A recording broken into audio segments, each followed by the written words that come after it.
Radhe Radhe everyone. Ashwin मास के शुक्ल पक्ष की पूर्णिमा को शरद पूर्णिमा कहते हैं। इस रात्रि को चंद्रमा 16 कलाओं से परिपूर्ण होता है। कहा जाता है कि शरद पूर्णिमा के दिन माता लक्ष्मी और विष्णु भगवान की साथ में पूजा करने से घर में कभी धन धान्य की कमी नहीं होती। फ्रेंड्स, आज की वीडियो में मैं आपको शरद पूर्णिमा की बहुत ही सरल पूजा विधि बताऊंगी। शरद पूर्णिमा पर भगवान विष्णु और माता लक्ष्मी का पूजन किया जाता है और चंद्रमा देवता का भी साथ में ही विशेष रूप से पूजन किया जाता है। तो सबसे पहले हम चौकी लगा लेंगे। चौकी पर लाल या पीले कलर का कोई भी वस्त्र बिछा लेंगे। हम चावल का या फिर फूलों का आसन देकर तस्वीर को, जो भी है आपके पास, या मूर्ति तस्वीर जो भी माता रानी की और विष्णु भगवान की है, उसे विराजमान करेंगे। थोड़े से फूलों का आसन देकर हम भगवान गणेश को भी विराजमान कर लेंगे। जब भी कोई पूजा की जाती है तो सबसे पहले गणेश जी का पूजन किया जाता है। इसके बाद हम चंद्रमा देवता को बनाएंगे। चौकी पर थोड़े से चावल रखकर हम चंद्रमा देवता की आकृति बना देंगे। आप चाहें तो ये पूजा छत पर भी कर सकते हैं, खुले आसमान में, जहाँ पर चंद्रमा की रोशनी पड़ती हो। अगर छत पर पॉसिबल नहीं है तो आप बालकनी में कर सकते हैं, या खिड़की से चंद्रमा की रोशनी आती है उस जगह पर आप ये पूजा कर सकते हैं, क्योंकि चंद्रमा की छाया में पूजा करना बहुत ही शुभ माना जाता है। और अगर आपके घर में आंगन या बालकनी नहीं है तो आप घर में ही इस तरह से चावल का चंद्रमा बनाकर पूजा कर सकते हैं। चावल से चंद्रमा बनाकर, यानी चंद्रमा की आकृति बनाकर, उसके ऊपर हमें एक चांदी का सिक्का रखना होता है। इसके बाद हम कलश की स्थापना करेंगे। कलश की स्थापना करना चाहें तो आप कर सकते हैं, या फिर आप कलश की स्थापना को स्किप भी कर सकते हैं। तो जो भी आपने कलश लिया है उसके कंठ पर हम कलावा बांध लेंगे। कंठ को कभी खाली नहीं छोड़ा जाता है और शुद्ध जल से उसको कंठ तक भर लेंगे। इसके बाद कलश पर हम स्वास्तिक बना देंगे। रोली से, हल्दी से, आप किसी से भी स्वास्तिक बना सकते हैं। हमें पूर्ण स्वास्तिक बनाना है। स्वास्तिक पूर्ण तब कहलाता है जब स्वास्तिक बनने के बाद में दोनों साइड में 2 लाइनें की जाती हैं, तो वो पूर्ण स्वास्तिक कहलाता है। तो इस तरीके से हम चौकी पर थोड़े से चावल रखकर अष्टदल कमल बना लेंगे और कलश को उस पर स्थापित करेंगे। अष्टदल कमल बनाना बहुत इजी है। अगर आपको नहीं आता है तो आप सिंपल तरीके से चावल रख करके उसके ऊपर कलश स्थापित कर सकते हैं। कलश में डालने के लिए हमें पिसी हुई या फिर गांठ वाली एक हल्दी ले लीजिएगा, एक सुपारी ले लीजिएगा और एक सिक्का और कुछ हल्दी पिसी हुई डाल देंगे। अगर आपके पास साबुत हल्दी नहीं है तो कुछ फूल डाल देंगे, कुछ चावल के दाने डाल देंगे। तो इस तरीके से हमारा कलश तैयार हो जाएगा और पंच पल्लव लगा देंगे।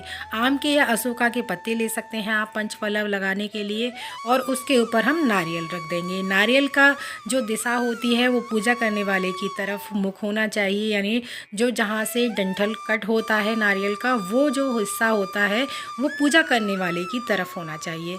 इसके बाद एक लोटा जल लेंगे और फूलों से छींटे लगाते हुए सभी को स्नान ध्यान कराएंगे, यानी शुद्धिकरण करेंगे। उसके बाद में हम घी का दीपक जला लेंगे और सभी को वस्तु स्वरूपी कलावा समर्पित करेंगे। भगवान गणेश को कलावा समर्पित करेंगे, माता लक्ष्मी और विष्णु भगवान को कलावा समर्पित करेंगे। इसी प्रकार हमें चंद्रमा को भी कलावा समर्पित करना है और कलश पर भी हमें कलावा समर्पित करना है। तो इस तरीके से हमें ये पूजा करनी होती है। बहुत ही सरल तरीके से हमें पूजा करनी होती है और सभी को इसके बाद में रोली और चंदन से तिलक करेंगे। अगर आपके पास सफ़ेद चंदन है तो आप सफ़ेद चंदन से तिलक कर सकते हैं। मेरे पास सफ़ेद चंदन नहीं है, पीला चंदन है, तो मैं पीले चंदन से तिलक करूंगी और रोली से तिलक करूंगी। तिलक करने के बाद में तिलक पर अक्षत समर्पित करेंगे, यानी चावल समर्पित करेंगे। तिलक करने के बाद में सभी को फूल समर्पित करेंगे। तो माता लक्ष्मी को लाल कलर के फूल अति प्रिय होते हैं, तो आप हो सके तो लाल कलर के फूल समर्पित करें। विष्णु भगवान को पीले कलर के फूल समर्पित करें। गणेश भगवान को पीले कलर के या सफ़ेद कलर के फूल समर्पित कर सकते हैं। और चंद्रमा देवता को आप सफ़ेद रंग के फूल समर्पित करें। चंद्रमा देवता को सफ़ेद रंग की चीज़ें ही ज़्यादा समर्पित करी जाती हैं, क्योंकि वो शीतलता प्रदान करते हैं। इसी प्रकार कलश पे भी हमें फूल समर्पित करना है और अग्निदेव को भी हमें फूल समर्पित करना है। विष्णु भगवान को तुलसी दल जरूर समर्पित करें। तो पूजा में हम तुलसी दल समर्पित कर देंगे और दक्षिणा समर्पित करेंगे अपने सामर्थ्य अनुसार। ये दक्षिणा आप जरूर समर्पित करें। दक्षिणा हमारी पूजा में रही कमियों को पूरा करती है, तो इसलिए पूजा में आप दक्षिणा जरूर समर्पित करें। अब हम भोग समर्पित करेंगे। तो पान के पत्ते पर हमें भोग समर्पित करना होता है। एक सुपारी लेनी है, बतासा, लौंग और लौंग का जोड़ा लेना है, इलायची लेनी है। तो ये इस तरीके से हमें भोग समर्पित करना है। और प्रसाद में विशेष रूप से खीर का भोग लगाया जाता है। शरद पूर्णिमा पर खीर का विशेष महत्व होता है, तो खीर आप जरूर बनाएं और पूजा में खीर का भोग जरूर समर्पित करें। थोड़ी सी खीर लेकर जहां चंद्रमा की रोशनी आती है खुले में रख दें, तो उस खीर का खाने से काफ़ी सारे रोग समाप्त हो जाते हैं और मान्यता है कि उस दिन चंद्रमा से अमृत बरसता है। तो आप चंद्रमा की रोशनी में थोड़ी सी खीर बना करके जरूर रखिएगा। अगले दिन उसका भोग लगा करके ठाकुर जी को सभी को प्रसाद के स्वरूप में सभी को बांट दीजिएगा।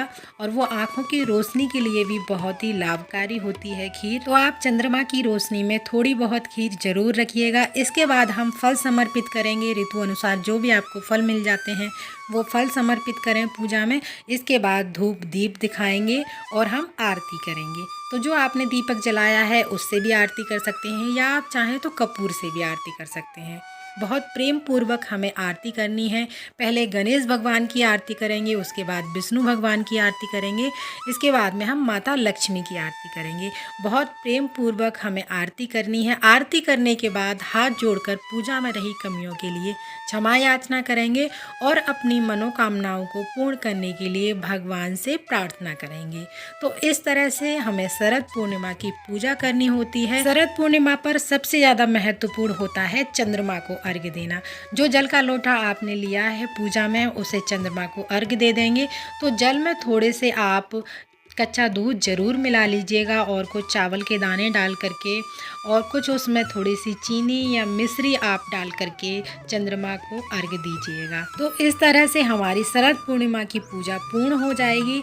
अगर आपको शरद पूर्णिमा की सरल पूजा विधि पसंद आई है, अगर आपके लिए यूज़फुल रही है, तो प्लीज़ वीडियो को लाइक ज़रूर कीजिएगा और साथ ही दूसरे लोगों को भी शेयर कीजिएगा जिससे उनको भी हेल्प मिल सके। त्योहारों से जुड़ी वीडियोज़ देखने के लिए मेरे चैनल को सब्सक्राइब करना ना भूलिएगा। फिर मिलते हैं अगली किसी और वीडियो में। तब तक के लिए आप सभी को राधे राधे, जय माता दी।